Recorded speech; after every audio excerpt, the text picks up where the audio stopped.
This is not a dream. We are using your preferred podcast provider as a receiver.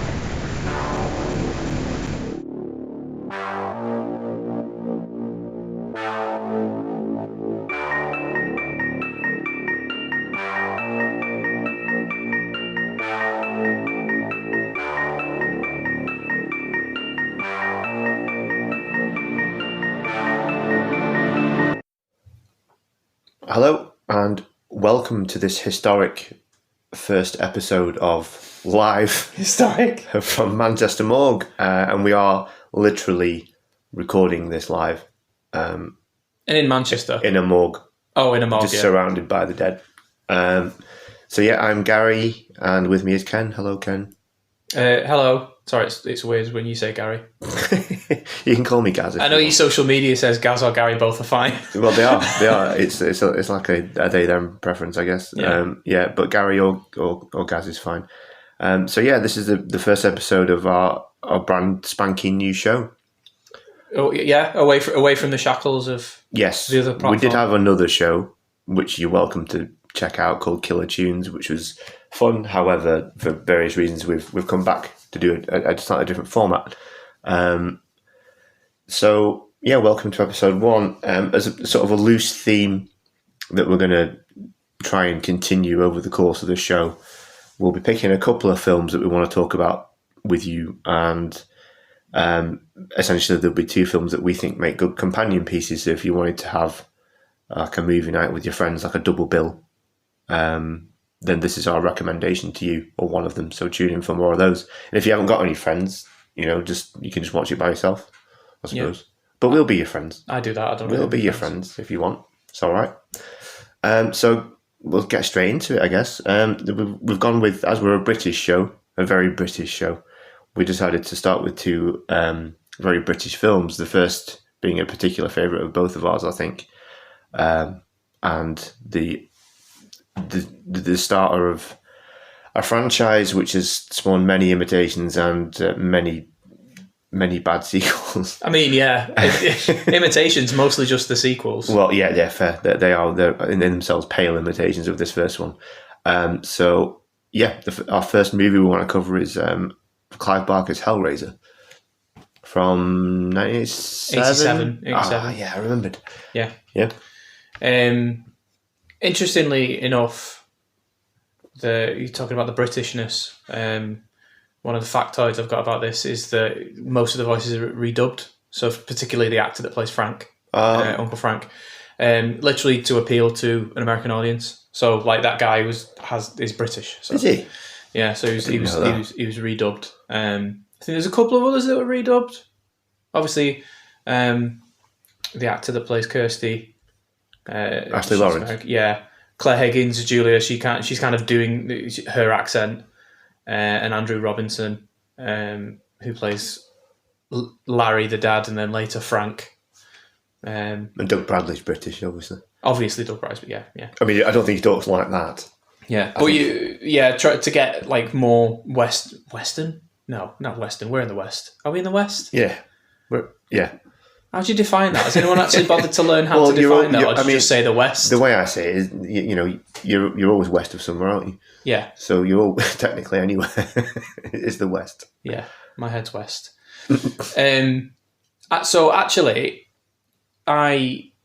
in having a new show and everything, I wanted to change the format of my notes, because that is what really matters about a podcast, how you write your notes. And I used to write like my own version of the synopsis. I try not to like take the synopsis off like IMDb or anything like that. I try to like formulate my own.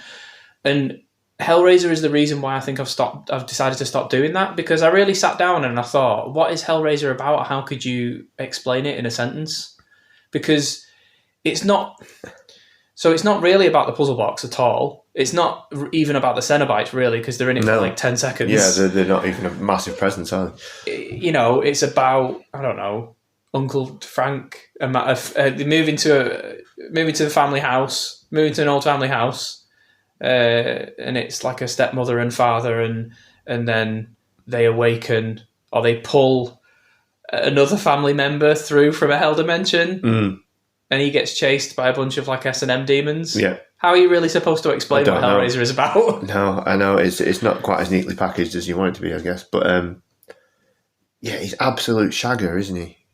Uncle Frank. His Uncle Frank, yeah, that's it. He's a one-track mind, that lad. Yeah, but as we find out in this and the excellent first sequel, which is excellent. Yeah, true, yeah.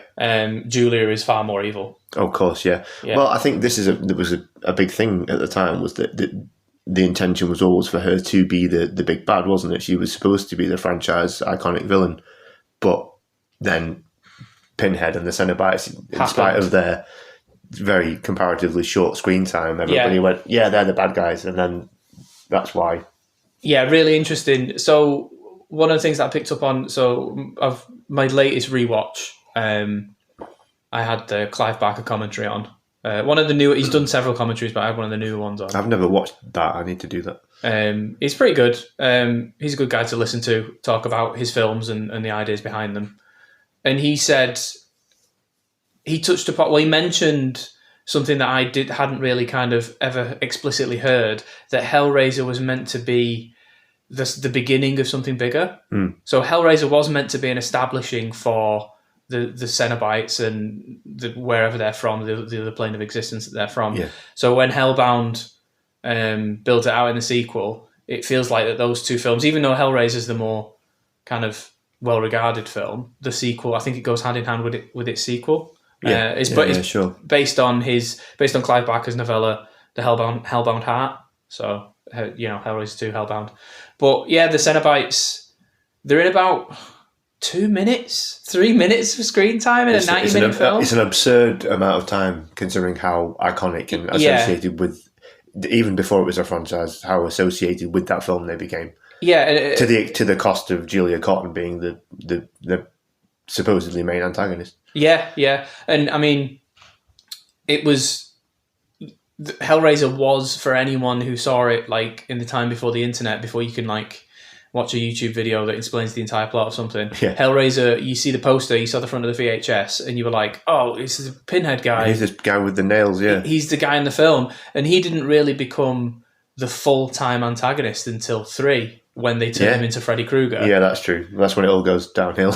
Yeah, it starts going downhill. I have a lot of affection for 3, especially the ridiculous Cenobites, like the one with the CD. Yeah, there was a CD player, the Cenobite who fired CDs. There was the camcorder Cenobite. Camcorder Cenobite. Yeah. But yeah, Hellraiser. So, yeah, Clive Barker's first directorial feature. Yeah, it was his directorial debut, yes. He was incredible. I mean, he's not had I don't think he did. I mean, how many films has he directed? There was this and Nightbreed. Not many. Nightbreed. He did Lord of Illusions. Did he do that? Well, that with Scott Bakula in it. Yeah. He's not a prolific. He's not an amazing filmmaker. He's not had like a storied career, but he's created entire like subgenres of film. Of course he has, and he's obviously he's a titan in the horror genre as a writer. As a writer, yeah, and he was incredibly young to be doing something like Hellraiser, and it's incredible how it came out and how iconic it was, like you say. I think for its time there was just really nothing like it. No, it's like it's a punk film. It's like a deconstruction of like religion and sex and family. It turns kind of everything on its head, and it feels kind of quaint to say that the Cenobites are like S&M demons, but one of my favorite lines in the film is like pleasure and pain indivisible. So it kind of, that's just one small aspect of like the wider picture, which is dealing with a lot more. Yeah. And in the center of it, it's almost like a pseudo slasher as well. Like once Frank comes back and gets Julia to lure men to the house, so he can suck them dry. But that's it. That's another horror element to it. You've got a skinless man who gets really goopily and stickily resurrected. Very goopy. Which is excellent. I don't know, some of that must have been done backwards or something, like that effect of him coming out the floorboards. Yeah, so another interesting tidbit about that, the effects guy that did that, it was a big motivator for him to kind of work on the film, to do a scene like that. He'd kind of always done it. This is the effects crew are like veterans of like Alien and like some of the best kind of British filmed in Britain kind of horror films of the time. So the effects crew are great. And yeah, the producer kind of, after Principal Photography got a bit of extra money financing so that he could do that scene, and it it's still quite unique in the respect of how they did it. But yeah, it's cool. Yeah. So anyway, you've got that happens. Frank comes back as a... Goop Frank. Goop Frank comes back. He's a sticky man. So you've got this skinless guy haunting an attic, essentially. Yeah. And then you've got Julia, who's in love with him, essentially becoming a serial killer herself by luring these poor creeps to their deaths and bashing them in the head with a hammer so that Frank can then somehow suck their life essence. So I don't even still understand quite how that works. Like, he just sucks their life force and their essence away, and they become husks, and he grows back a bit more to a fully fleshed out person. Yeah, it's kind of like, I suppose it's like touching on like the vampire myth as well. He's come back as this kind of desiccated husk, and like he needs life to reform after he's been in this hell dimension. But yeah, so we've got the story of Frank, and then Frank's this like goopy guy that comes out, and then randomly, well, we've seen it at the beginning of the film, the lament configuration. Well, that's the opening scene is literally like pieces of much Frank's face, isn't it? Yeah, and if you knew nothing about the film, you'd see that opening bit, and then there's a good chunk of the middle bit where, like, you know, what's going on with this puzzle box, and then I suppose you could call her the protagonist, Kirsty. She's definitely the protagonist. Yeah, I'm blanking on the actor. Ashley Lawrence. Ashley Lawrence follows me on Twitter. Oh, well, the real one, yeah. The real, as opposed to the fake one. Well, as opposed to some schmuck just pretending to be her. As opposed to some goopy version of her that like materialised in an attic somewhere. Yeah. So she's kind of the protagonist. I think this was her first acting role, which is pretty good because she does really well. Yeah, it was her debut, wasn't it? Yeah. She finds the lament configuration, which is one of the most iconic little doodads, MacGuffins in cinema history, horror history. Certainly, it's the little square puzzle box, and she solves it immediately because obviously she was good at Rubik's cubes when she was a kid. Yeah. And she summons the Cenobite. Well, she doesn't summon the Cenobites at first. She summons a big, massive wall demon that chases her. Yeah. So essentially, it's a doorway, isn't it? It opens a door between our realm and their realm, which was sort of a version of hell, wasn't it? I think. Well, this is it, isn't it? Which becomes more classically Christian hell in later films, I think. Yeah, which is bad because I think Barker's intention was more so that, you know, multiverse and like multiple dimensions is popular nowadays in blockbuster cinema, but I think Barker was wanting to do that. It's about planes of existence. Yeah. There's a lot of stuff that we'll talk about in the companion film to this that touches on like the Gnostic faith, like a form of like and that's about spheres of reality. Yeah. So the Cenobites are from let's call it a pain pleasure dimension. Yeah. Well, I mean, he says that, doesn't he? Demons to some, angels to others, or whatever. Yeah. Whichever way around. Oh, that's a great line. That's a great line. There's so many good lines. Yeah. Like Doug Bradley, he's in it for a minute, but he's got all the best lines in the film. Yeah, he does. Yeah. My favorite is either the pleasure, pain, indivisible, or no tears, please. It's a waste of good suffering. Yeah. Iconic lines. I mean, even in spite of the fact that he was plastered all over the marketing for it, perhaps, as I said before, at the cost of the intention being it would be Julia Cotton, who was the antagonist. But I mean, when you come out with banging lines like that, banger after banger, then you're going to become. At some point, someone's going to exploit it, and it's going to become a franchise that's written for those, and trying to recapture those and relying on those a bit. And that's why the first two, one, two, three. How many? When did they get rid of it? I can't remember. But like any sequel that he's in is like fine because whenever Doug Bradley's in it, it's great. Well, yeah. For those moments, certainly, he's definitely in the first four because the fourth one's space, isn't it? Yeah, he's in. Bloodline. What's Bloodlines? That's Bloodlines, yeah. Yeah. Which is actually good. I quite like that one. Yeah, it's okay. I think it's better than 3. 3's terrible. Yeah, yeah. Three's when I think it's Dimension Films, which was Harvey Weinstein's production company. This is the problem, isn't it? Because they kept releasing shitty sequels just to retain the rights because they didn't want to lose the rights to it. And they decided that they looked at the Hellraiser films and probably didn't watch them, and they decided that he was iconic. They decided that being iconic means that you're a Freddy Krueger, and hence he's going to start relying on those one-liners that he was so good at, because that's to them, that's what a horror icon is: quips and iconic makeup, or whatever their. I was going to say whatever their hook is, but then realised it would be a really bad pun because But before he was diminished, he was like the main character. Well, he was the main Cenobite in this and the great sequel. I was looking before this. He's in more than that as well. I think he's in the one with Henry Cavill in it, the one that's like RuneScape, but evil RuneScape. No, that's the new one, isn't it? The one that's like, how dare you stand where he stood? The other Pinhead. No. I only watched it like last year. Or the year Is that before. Judgment? It's called Hellworld. Hellworld, yeah, and Hellworld's the game. Yeah, that's right. Yeah, and a baby Henry Cavill's in it. You're right. But yeah, and then Judgment. There's Inferno. Was he in that? No, Inferno's the non Doug Bradley. The one that's a bit porky. Yeah, I mean he's a big chunky guy. Yeah, I think he's massive and hench, but like. They don't really get what Pinhead's about. I'm not saying that's a negative in itself. Just he just looks so different to Doug Bradley's portrayal. Like so I didn't massively like the new one. The remake. Is it a remake? Yeah, I think it's supposed. Well, I don't think it's meant to be a remake. I think it's meant to be like it's just a different Pinhead. Yeah, I suppose you could take it both ways, couldn't you? I don't know. You could argue it's in the same universe. She's good.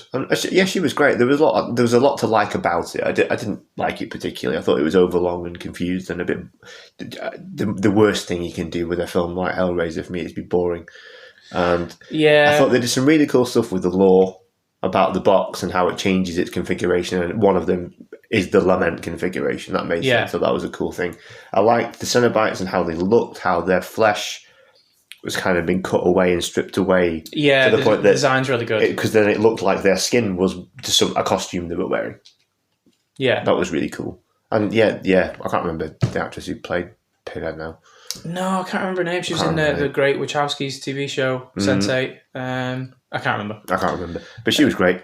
But yeah, so coming back to Hellraiser, like, as we've said, the Cenobites are barely in it. The lament configuration's barely in it. It's not really about that. It's about this kind of weird, fucked up family unit how they kind of, but the franchise kind of took it in a different direction. I think it's fair to say that they were probably always a fairly fucked up family unit. Yeah. And then things got progressively more. Yeah, Frank made it really fucked up. But they weren't. I mean, to be fair, I guess Frank was the catalyst, wasn't he? Even before he was Sticky Frank. Yeah. But then before he was Sticky Frank, like, I always laughed because... Sticky Frank. Yeah. Because I always laugh because, like, the guy who plays the dad, or the dad, basically, he's such a schlubby guy, and it's like, and Frank's like this devastatingly handsome, like, Mediterranean looking charm fella, and like he turns up in the rain looking sexy because he's got all like rain on him. Yeah, and she's like, I picked the wrong brother, obviously. Yeah. Couple of bits about this. So Jesus wept, which is a great line in the film. That is, for those of you who know, or those of you who don't know, it's the shortest verse in the Bible. It was an ad-lib from that actor. I didn't know that. I knew it was from the Bible, but I didn't know. So it's the shortest verse in the Bible. Jesus wept. It was an ad-lib from the actor on the day, which I didn't know. Good job on that ad-libbing. Because I always really kind of took interpretation, and especially as I turned into a certified Kino, getting an education in film, I was like, you look deep into things, you try and find layers where there are no layers. And I always thought that was like the Jesus wept. It's like a mix of Frank's kind of delusions of grandeur, that he is some sort of like messiah, and also a combination that he tried to get away from the Cenobites and he kind of breathed free air all too briefly before he got ripped apart again. Yeah. But no, just an ad-lib. Just an ad-lib? Yeah.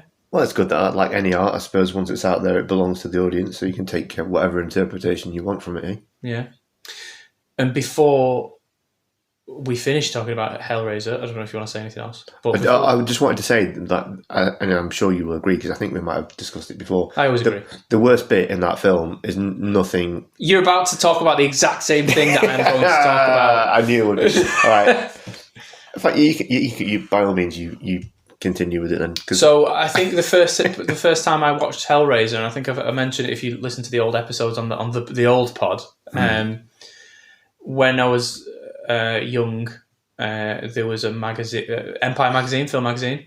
There was like they'd have like fold outs of like special sections, and it was like top 50 grossest moments or most painful moments. And painful is definitely what we're about to talk about. Yeah, and one of the reasons that I watched Hellraiser is because that bit was in it, the nail bit. Oh. And in a horror film with like S&M demons with like, pins and like wires pulling their mouth back and all sorts of things, it's a guy scraping his hand on a nail. Yeah.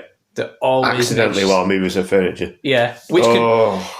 They say the scariest things are closest to the truth, like in horror films, the scariest things, and that could happen to us, and that could happen to us tomorrow. Yeah. Your mate gives you a ring and says, "Can you shift some furniture?" It's like, have you got any exposed nails in your house? Can you check? That's the first thing I would ask them. Yeah, and that's the blood that makes Goopy Frank. Yeah. Irony there is that's kind of a bit of foreshadowing, because it ends up being a being with pins all stuck in his nails stuck in his face that literally pulls him apart in the end. Do you know, I never thought that until just now. Never put that together. No. It must have been intentional, surely. Like Pinhead's put one of his pins. Yeah, Pinhead's done it. Yeah. Fucking that Pinhead again. Yeah. Yeah, I never actually even had that notion until just now. It just came to me.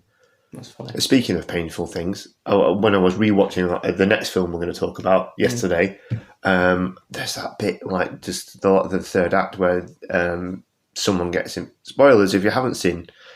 We're about to talk about a movie called A Dark Song. Mm-hmm. And we will start from the beginning, but there's a scene later where one of the two characters in the film essentially gets accidentally impaled on a knife, and that's a raw scene. Yeah, it looks so painful. Yeah, I mean, should we transition into A Dark Song? So this is the companion piece we think that would be very, very suitable for a double bill with Hellraiser based on the subject matter. I didn't see it when you first suggested it, but I watched it recently on my second watch of A Dark Song. I watched it when it first came out in 2016, and I've just watched it now. And it's incredibly close. It's incredibly similar. Yeah.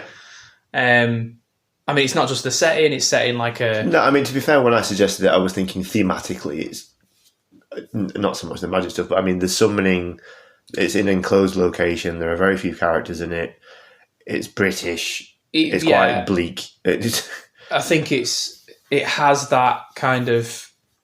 Obviously, it's about multidimensional, and obviously when he lists the so we'll go into the story a bit shortly, but when he lists what is to be expected from the ritual, one of the things he says is he's listing out the dimensions, and one of them is like a dimension where like demons come from and stuff like that. Yeah. So to be fair, when I originally suggested this, I wasn't thinking on those tracks either, but yeah, it does make sense.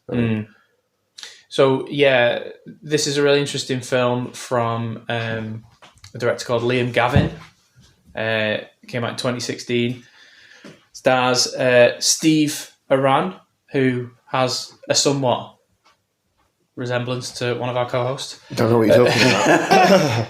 Steve Aran, I like him a lot. So I've got a really interesting thing about this. So we'll give a bit of synopsis. I don't write synopsis anymore. But basically, a woman goes to a magician and asks... A real magician, not like a bunny out of a hat. Well, this is it, right? So a woman goes to a magician and asks for a ritual to be taken out. And then they go to a big remote house, and then they do it. And it's a very clinical, So Liam Gavin wrote and directed this.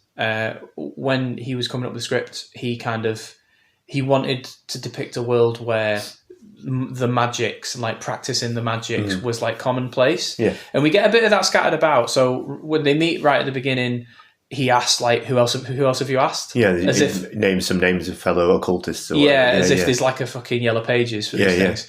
And then she meets a friend a bit later on into the first act who is like, she seems aware of this stuff. Yeah. And she's not like, it's all mumbo jumbo. She's like, no, it's dangerous. Like, what are you doing? Is it a sister? I think she calls her a little sister in the restaurant. Do you mean? Yeah. I think she calls her my little sister or something. Okay, yeah. But she's only in it for like 30 seconds. So yeah, she's there. I think she's there to kind of the outside world knows about this stuff. Yeah, and sure. like knows that she's going to do it. So she goes to this guy, and he's like. So there's a really interesting story about this from an interview with Liam Gavin. One of the financiers, or one of the money people, when he said he wanted Steve around, he always wanted Steve around for this.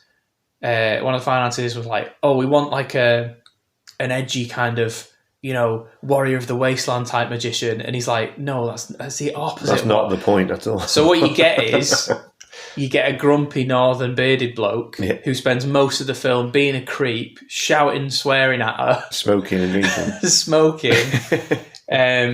not a very nice guy, but he's dabbled in these kind of what you soon find out. Well, you find out about halfway through or into the third act that a lot of this stuff is real. Yeah, I think one of the things that I like about this film is there's a very uneasy, paranoid quality to it. Like, you never know if he's full of shit. You don't know anything about this world deliberately. That's true. Yeah. So none of it could be real at this point. So he could just be a charlatan. Yeah, and he's not only a charlatan, but like he's a bit of a bad man. Like he's exploiting people. Well, I suppose all charlatans. Yeah, exactly. People, but he exploits her quite explicitly in the film as well. He does. Yeah.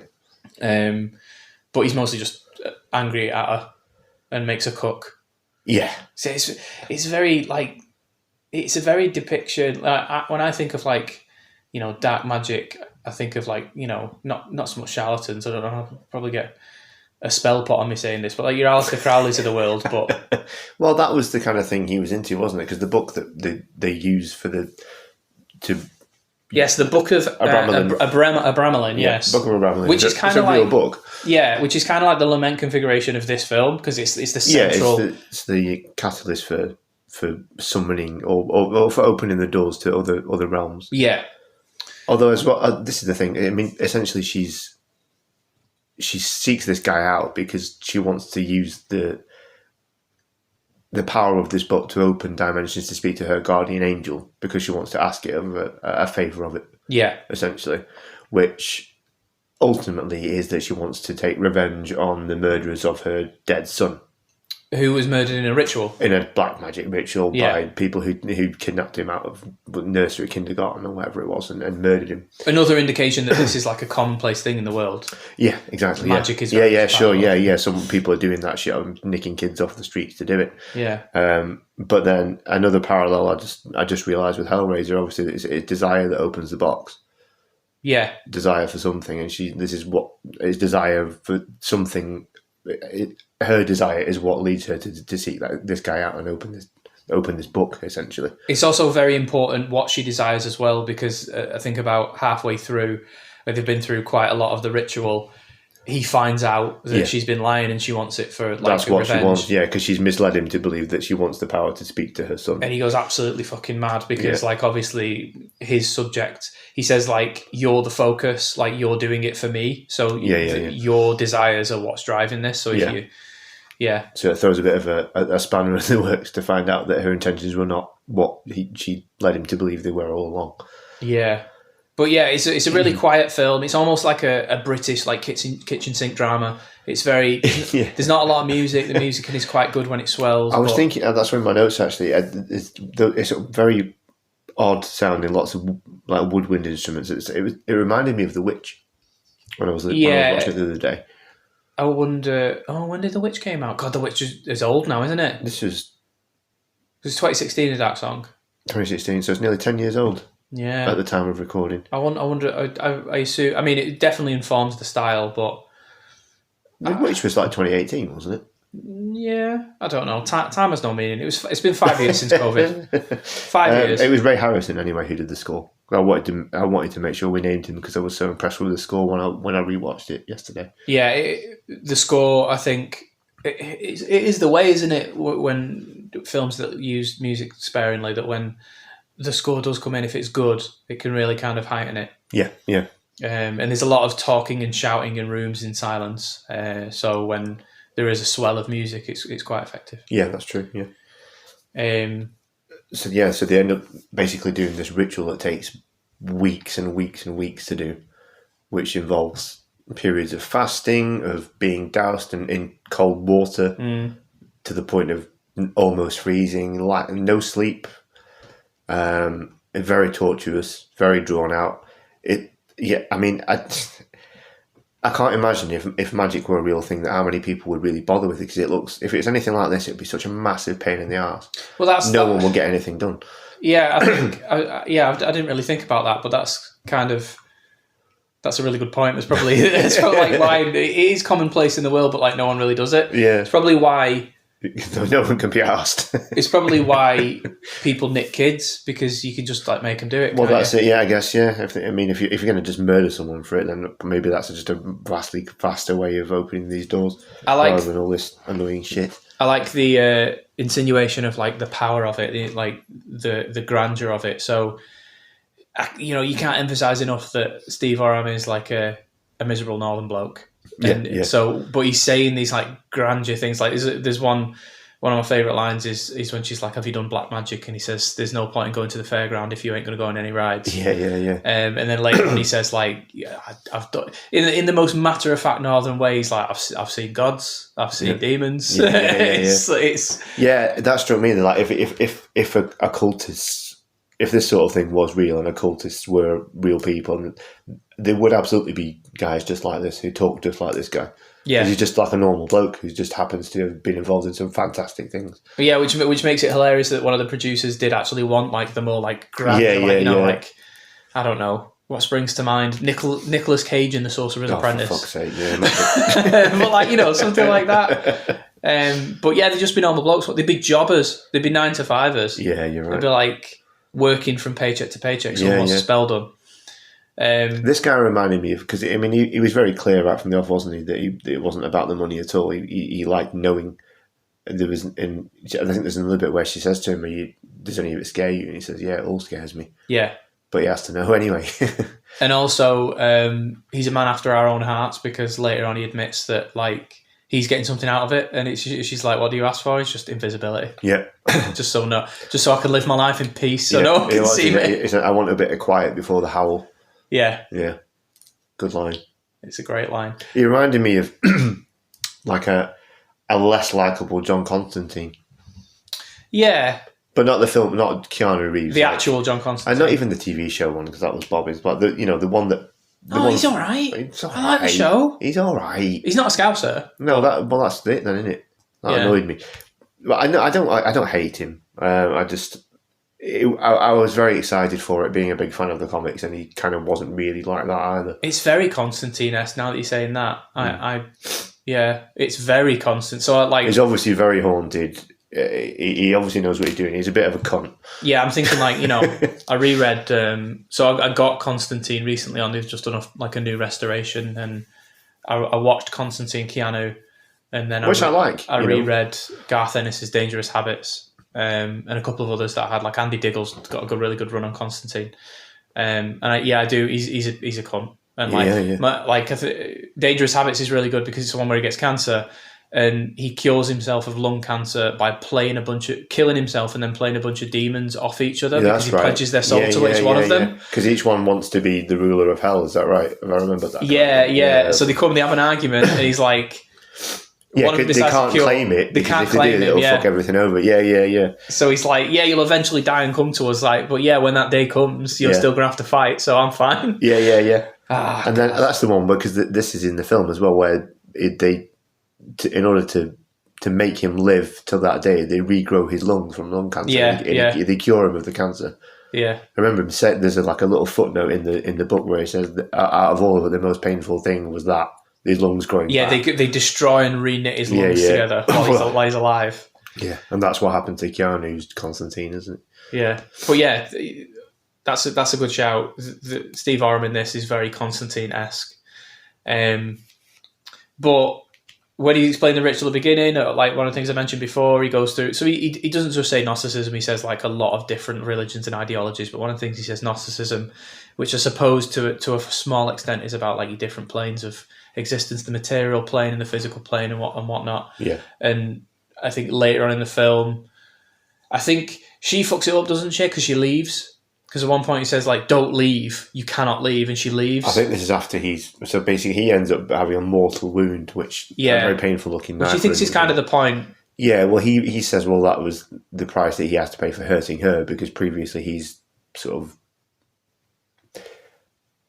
Well, he drowns her, doesn't he? Yeah, it's after she admits that it's for revenge. Yeah, she admits that she hasn't been pure about her intentions to him, and he's terrified at this point because it's skewed the entire operation they've been building there for months, and he doesn't know how it's going to pan out or how it's going to affect it, and the only thing he can come up with to set it right is to have her rebirthed. So he basically drowns her and then performs CPR on her and brings her back without telling her he's going to do that. So she doesn't know she's in a bathtub about to get drowned. Yeah. And after that happens, she's very angry with him, pushes him in the kitchen, he lands on a knife, and he says, well, that's the price I pay for hurting you. Yeah. But then it goes all gangrenous. And then after that, he's no more. I think he might still be alive, but yeah, it gets really infected, and she doesn't know what to do because he's essentially dead. So she tries to leave the house, and she runs off then into the outside world, and then sees this house and says, "Oh, please be in, please be in, please someone be home," and gets there, and it's the same place she just come from. She's got in a massive circle. So you get the impression that obviously she's stuck within the confines of the spell or the ritual. So she goes back in the house, and I feel like one of the planes of existence that you mentioned before, which is where all the bad things are, she's there because they're all there, and they all look like extras from a Silent Hill game. Yeah, that's right. Yeah. And they tie her up and stuff, and they cut her finger off. The cut finger off, and he is there, so he's in that dimension. So there's a shot where she's running away from him, and he's just lying on the floor. Yeah. So you get the impression that he may be stranded there for like forever, I guess. Well, he says that, doesn't he? When she tries to leave the first time, he says, "Please don't. We'll be stuck here forever." Yes. So he's stuck there. Well, she's not. Yeah.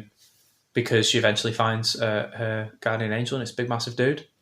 Yeah. The giant angel that appears at the end and saves her from all these denizens of the hell world or dimension or wherever they've come from. Yeah, it's worth noting to anyone listening, and you should watch this film, but this is not an effects film at all. We've mentioned Constantine, we've mentioned all this.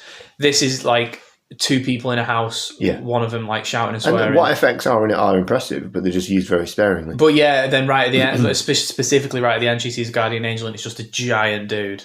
And like you don't hear him speak and stuff, and I think it's forgiveness or apologetic. She asks for the power to forgive. Yeah, she changes her mind from revenge based on all the shit she's just been through with Steve Oram. It's quite a nice ending for her. It's not a very bleak ending, which is nice, and I don't mind a bleak ending, as you know. Yeah. But there's some other really cool effective bits in that when we're talking about the effectiveness of the very sparingly used effects. There's that bit where effectiveness, yes. There's a bit where she's sort of, things are going a bit strange, and you get the sense that her sense of perception of everything is very skewed at this point, because you don't know if it's daytime, nighttime, whether she's imagining things because she's malnourished and she hasn't slept or what have you. Yeah, of course. She's seeing very strange things. But there's a bit where she sees this weird, like a black shape smoking a cigarette on a chair. Oh, it's a brilliant shot. It's so fucking good because you can't see at all what is sitting there. You assume it's like a ghost or a demon or something, and you can see the cherry on the end of the cigarette. Yeah, something's clearly sitting there smoking, and it's whispering this inaudible. It's saying something, but you don't know what it's saying. It's really weird and creepy. Do you know, you're saying that then, I just got a bit of a chill. Yeah, it was probably the creepiest scene of the film for me. And nothing happens at the end of it. She walks over, and it's just in the dark. It's a coat on a chair. But how many times have you done that? Yeah, in a dark. Oh my god, was it a coat on a chair or was it a smoking? Exactly. Jacket? All this time we could have had some weird smoking demon sat in our bedrooms. You missed my joke then. Oh well, no. What did you say? Sorry. Was it a coat or was it a smoking jacket? Oh Jesus, sorry. I came up with that on the spot then. Oh, sorry, Ken, I ruined it. Anyway, next episode, I guess it'll just be me, because Ken's probably going to quit now. You can't beat that.